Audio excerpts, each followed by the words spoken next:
अस्सलाम वालेकुम स्टूडेंट्स, मैं हूं आपका टीचर मोहम्मद सलमान अफसल। आज के लेक्चर में बच्चों हम करेंगे turning effect of forces, chapter number 4 का another topic that is resolution of forces. तो बच्चों ये जो टॉपिक आज हम करने जा रहे हैं ये है लास्ट टॉपिक जो कि था एडिशन ऑफ फोर्सेस का रिवर्सल, उसका उलट है। एडिशन ऑफ फोर्सेस में हमने फोर्सेस को ऐड किया था और किस कॉन्सेप्ट से ऐड किया था, by head to tail rule. आज के टॉपिक में हम फोर्सेस को ब्रेक डाउन करेंगे, फोर्सेस को तोड़ेंगे, स्प्लिट करेंगे, तकसीम करेंगे। फोर्स हमारे पास होगी, हम उसे तकसीम करेंगे दो कंपोनेंट्स के अंदर जिसे हम रेजोल्यूशन ऑफ फोर्सेस कहते हैं। ठीक है, तो रेजोल्यूशन ऑफ फोर्सेस की जो सबसे पहले डेफिनेशन है वो क्या है? Splitting up a force into its two perpendicular components. देखिएगा आपके सामने जब स्प्लिटिंग करेंगे तो दो कंपोनेंट्स बनेंगे। कंपोनेंट्स क्या होते हैं? जैसे मेरी बॉडी इन पार्ट से कॉन्स्टिट्यूट हुई हुई है, इन पार्ट से मिलके बनी है, बाजू से, हाथ से, टांगों से, नाक से, कान से, ये सारे मेरी बॉडी के कंपोनेंट्स हैं। ऐसे ही एक फोर्स अपने कंपोनेंट से मिलके बनती है और अगर कंपोनेंट्स परपेंडिकुलर हो, अगर कंपोनेंट्स के दरमियान 90 का जाविया हो तो उन्हीं कंपोनेंट्स को क्या कहा जाता है? Perpendicular components. Force is a vector quantity, her vector को उसके कंपोनेंट्स में तकसीम किया जा सकता है। इसी तरह फोर्स को जब तकसीम किया जाएगा तो जो कंपोनेंट्स आएंगे वो परपेंडिकुलर होंगे क्योंकि उनके दरमियान जाविया 90 डिग्री होगा। आइए डिटेल से देखते हैं। फर्ज करिए आपके पास एक वेक्टर है जो कि फोर्स वाला वेक्टर है। ये आपके पास एक वेक्टर है। हम जानते हैं वेक्टर को खींचने के लिए हमें रेक्टेंगुलर कोऑर्डिनेट सिस्टम या एक सिस्टम चाहिए, जैसा कि मैथ में हम पढ़ते हैं एक्स एक्सिस और वाई एक्सिस का एक सिस्टम चाहिए। ये हमने एक्स एक्सिस और वाई एक्सिस बना लिए। ये वेक्टर था, इसकी टेल यहाँ पे है, इसका हेड यहाँ पे है। ओ ए, ज़रा स्लोली बोलना वरना बड़ा अजीब लगा। ओ ए, तो आपने ओ ए बोलना है। ओ पे टेल, ए पे हेड, ये रही आपके पास फोर्स। हमें इसे रेजोल्यूट करना है, इसे तकसीम करना है, स्प्लिट अप करना है, डिवाइड करना है दो हिस्सों के अंदर।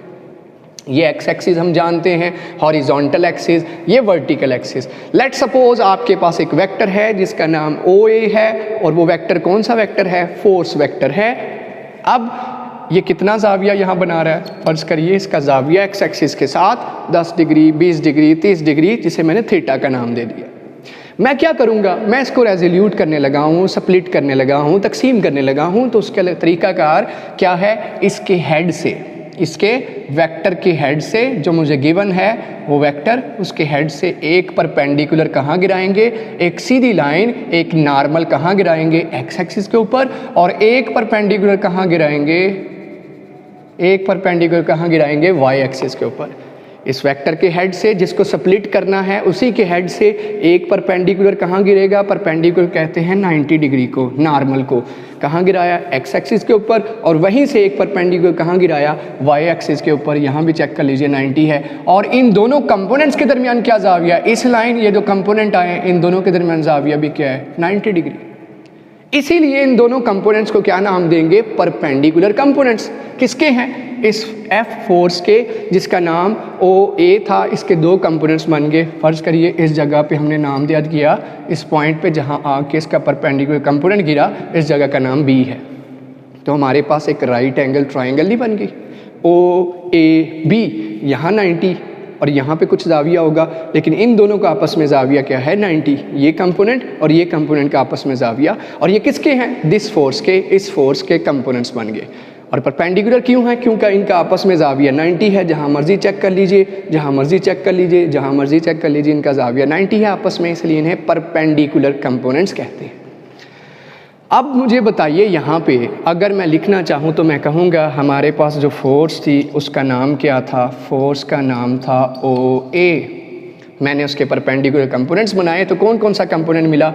एक ये कंपोनेंट और एक ये कंपोनेंट, ये एक्स एक्सिस के ऊपर और ये वाई है। आप तो कहेंगे कि एक ये है और एक ये है, तो बच्चों जो कंपोनेंट ये है वही ये नहीं, जो ये है वही ये नहीं, क्योंकि आमनी सामनी साइड्स रेक्टेंगल के अंदर, मुस्ततील के अंदर आमनी सामनी साइड्स बराबर होती हैं। तो ये कंपोनेंट वही है जो ये है, ये कंपोनेंट वही है जो ये है। इसका मतलब ये जो कंपोनेंट है, मैं कहूँगा कंपोनेंट जो बनाए, एक कंपोनेंट कौन सा बना? किसके ऊपर? Component on x axis. X axis के ऊपर जो कंपोनेंट बना उसका नाम क्या है? O B. ओ बी इस फोर्स का एक कंपोनेंट है, एक बाजू है, एक हिस्सा है, किस एक्सिस के ऊपर, एक्स एक्सिस के ऊपर। इसी तरह एक कंपोनेंट किसके ऊपर है, किस तरफ है, किस सिमत में है, वाई एक्सिस के ऊपर।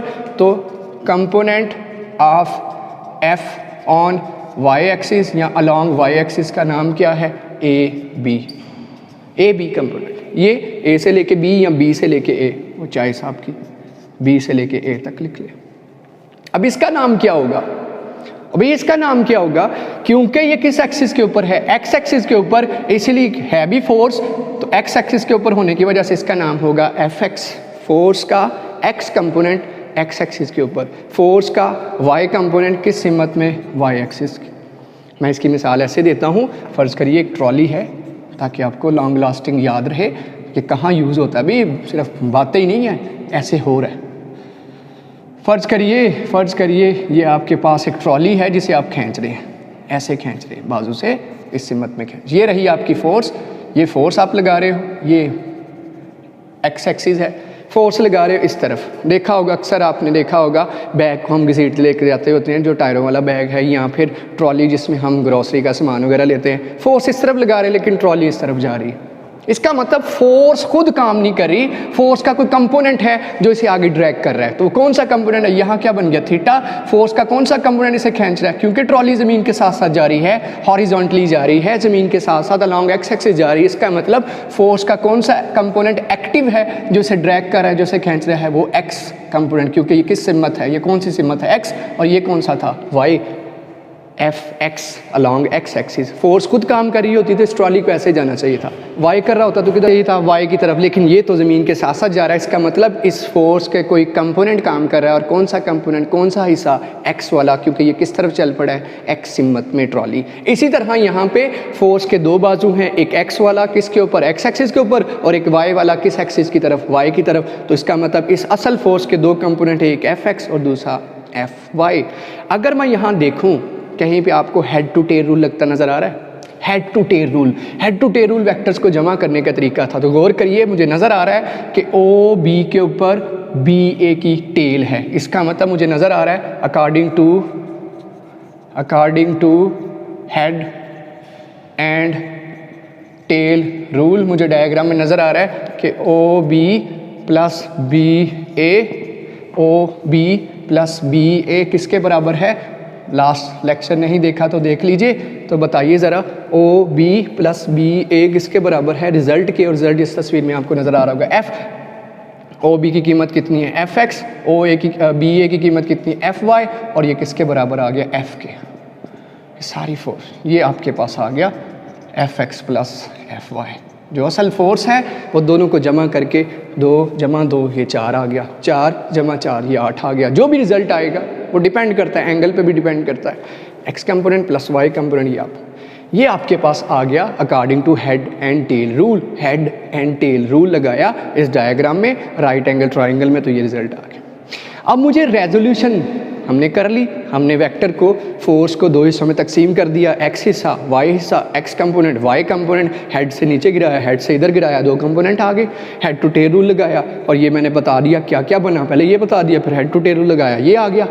अब भाई मुझे एफ एक्स और एफ वाई की कीमत चाहिए, क्योंकि रेजोल्यूशन ऑफ फोर्स का मतलब है सिर्फ यहीं स्टॉप नहीं होना, मुझे एफ एक्स और एफ वाई जो कंपोनेंट्स आए हैं, जो 2 हिस्से आपके पास आए हैं, उनकी कीमतें बताइए।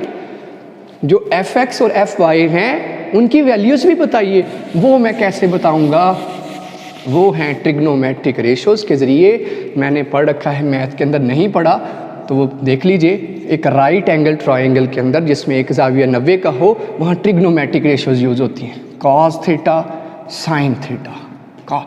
ये देखिए, ये लाइन जो है इसे परपेंडिकुलर कहते हैं, इस लाइन को बेस कहते हैं, और इसे हाइपोटेनस कहते हैं, HYP से रिप्रेजेंट करते हैं। परपेंडिकुलर, बेस, अमूद, कायदा, वतर, perpendicular, base, hypotenuse. Cos theta, ये है ट्रिग्नोमेट्रिक रेशोज, रेशो बटा 2 चीज़ों के दरमियान। कॉस थीटा में ये कहता है, और ये किस में लगते हैं, cos, sine, tan, right angle triangles के अंदर, जिसमें एक जाविया कितना हो, 90 डिग्री का हो। तो कॉस थीटा किसके बराबर है, कॉस थीटा होता है बेस ओवर हाइपोटेनस, और साइन थीटा किसके बराबर होता है, परपेंडिकुलर ओवर हाइपोटेनस। बताइए, इसको ज़रा इधर लेके आइए। बेस क्या है हमारी तस्वीर में, बेस क्या है, cos theta is equal to O B over hypotenuse क्या है, ओ ए। अब इनकी कीमतें पुट करें, मैग्नीट्यूड्स में पुट करें, वेक्टर नहीं पुट करना। जब मैग्नीट्यूड पुट करेंगे तो ओ बी की कीमत कितनी है, गौर करिएगा, इसको इसके साथ कंपेयर करें, ये बेस, ये परपेंडिकुलर, ये हाइपोटेनस, तो मैग्नीट्यूड कितनी है एफ एक्स, और इसकी मैग्नीट्यूड कितनी है एफ।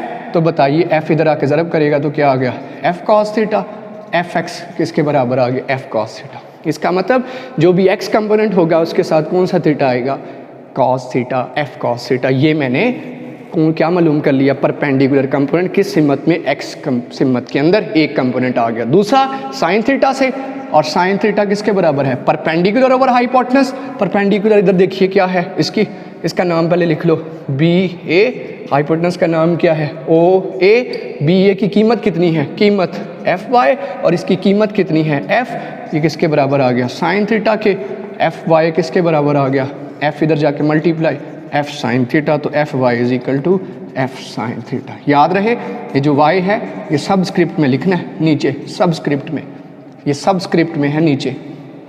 ये रहे दो परपेंडिकुलर कंपोनेंट्स, किससे बनाए, एक फोर्स से, इसके दो कंपोनेंट आगे, एक एक्स एक्सिस पे एक वाई एक्सिस पे, दोनों का आपस में जाविया कितना है 90 डिग्री। ये स्पेशल कंपोनेंट्स है, कंपोनेंट्स तो बहुत सारे हो सकते हैं किसी वेक्टर के, किसी फोर्स के, लेकिन ये स्पेशल कंपोनेंट्स हैं क्योंकि इनका आपस में जाविया कितना होता है 90। और कैसे बनाए जाते हैं, वेक्टर के हेड से इधर एक लाइन, एक इधर लाइन, दोनों में जाविया 90। और आपके सामने हेड टू टेल रूल लगा के मैंने फोर्स फाइंड की, फोर्स कितने हिस्सों से मिलकर बन रही है, अपने एक्स कंपोनेंट और वाई कंपोनेंट से। फिर मैंने एक्स कंपोनेंट भी फाइंड किया और वाई कंपोनेंट भी फाइंड किया।